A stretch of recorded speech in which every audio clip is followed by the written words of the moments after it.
Creating systems to be consistent with exercise is important because you have 100 other things that compete for your attention every day. But exercise is one of the most important health habits you can develop to prevent your risk for diabetes, dementia, and heart disease. Do not let these short-term distractions derail you from your long-term goals. These tips will work for you whether you are completely inactive, somewhat active, or very active. You'll likely learn a new tip today that will help you to be more consistent and exercise with ease, instead of feeling like you have to drag yourself to the gym and white knuckle your way through your workout. James Clear has a great quote in his book Atomic Habits. He says, "We do not rise to the level of our goals. We fall to the level of our systems." If you have a goal to become more physically active, but you don't have a system to get there, you are not setting your future self up for success. That's what this episode will help you do. Before we get to the tips, I wanted to address the two most common reasons that I hear people say for why they don't exercise regularly: a lack of time and a lack of motivation. The key to setting your future self up for success with any habit is to focus more on your commitment than your motivation.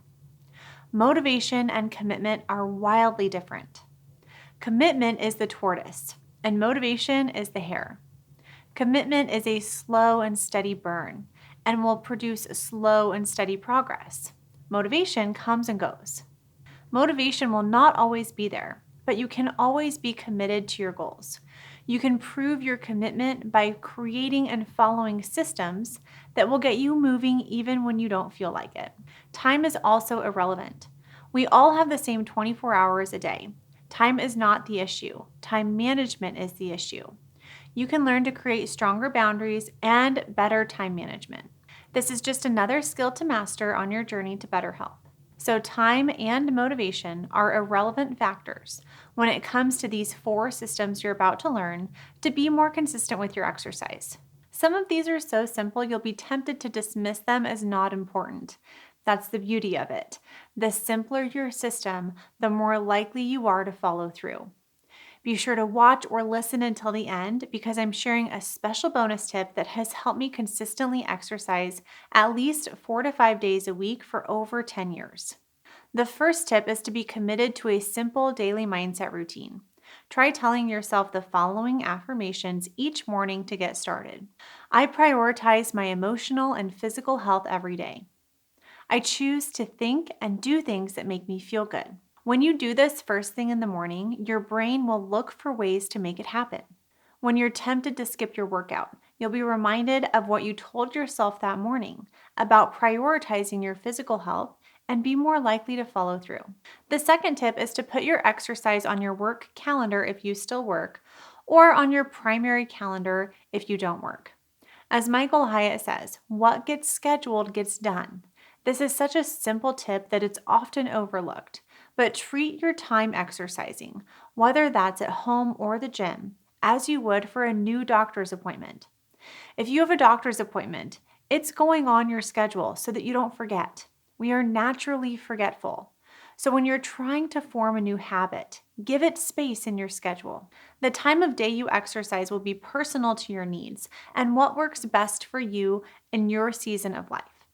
Make this a recurring time on your calendar if possible, so that your body gets ready to go about the same time each day. The third system to implement is setting your workout clothes out the night before. I like to pack my workout clothes the night before, so it's one less thing to think about in the morning. Plus, if you work out in the morning, it will be harder to skip the workout if you actually see the clothes sitting there waiting for you to put them on and go. So pack your gym bag, or if you like working out at home, get your equipment and clothes set up the night before to set your future self up for success. The fourth system to implement is to make a continuous investment. You can tell what you're really committed to by where you spend most of your time, money, and attention. Going back to that word commitment, investing in something will increase your commitment to following through. If you have monetary skin in the game, you will be more likely to exercise. Now, more money is not required to be active. Walking and running are free, although you'll still need shoes and equipment based on your intensity. I also love the free Fit On app, and there are so many other free apps and YouTube videos. But I know that I'm more likely to go to the gym and lift weights if I actually have a gym membership versus paying the daily rate. We are making a move later this year to a rural farm, and I know that I don't want to drive 30 minutes into town to exercise at the gym. So we will be investing in a treadmill and some sort of resistance setup so that I can lift weights at home. If you want to run or walk more, you could sign up for a race so that you have external motivation to stay consistent with your training. Some gyms will actually charge you if you don't show up for a scheduled workout. That's a system that they've set up to increase show up rate and member accountability. So put some skin in the game with your money. Invest in a new pair of shoes. Buy workout clothes that actually fit and make you feel good. Buy some new AirPods that you can wear at the gym to listen to your favorite podcast or audiobook. The bonus tip is to get over the all or nothing mindset. This is the biggest limiting mindset for most people. They think if they don't have a whole 30 to 60 minutes to go to the gym, why bother? I used to think this too. In fact, I used to think a 3-mile run in high school was a waste of my time and makeup.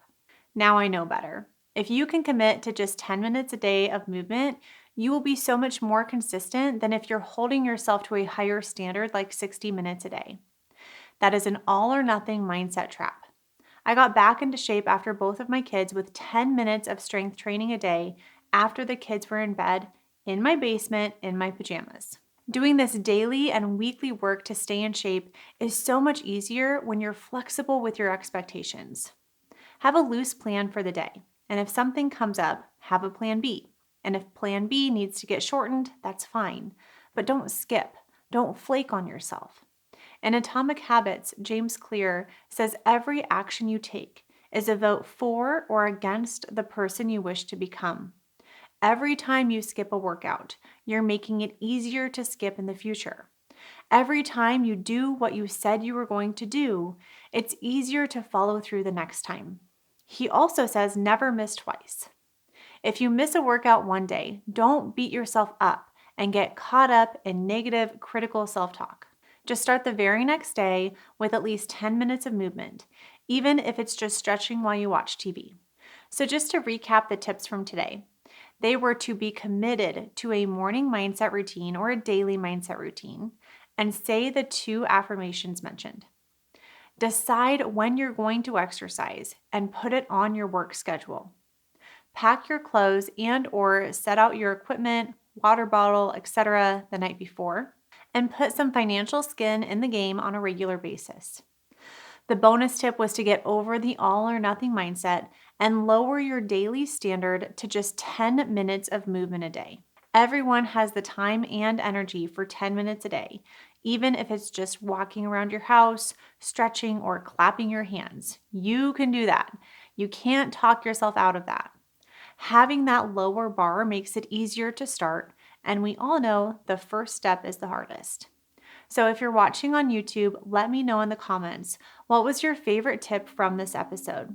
And what tips do you use on a regular basis to stay consistent with exercise?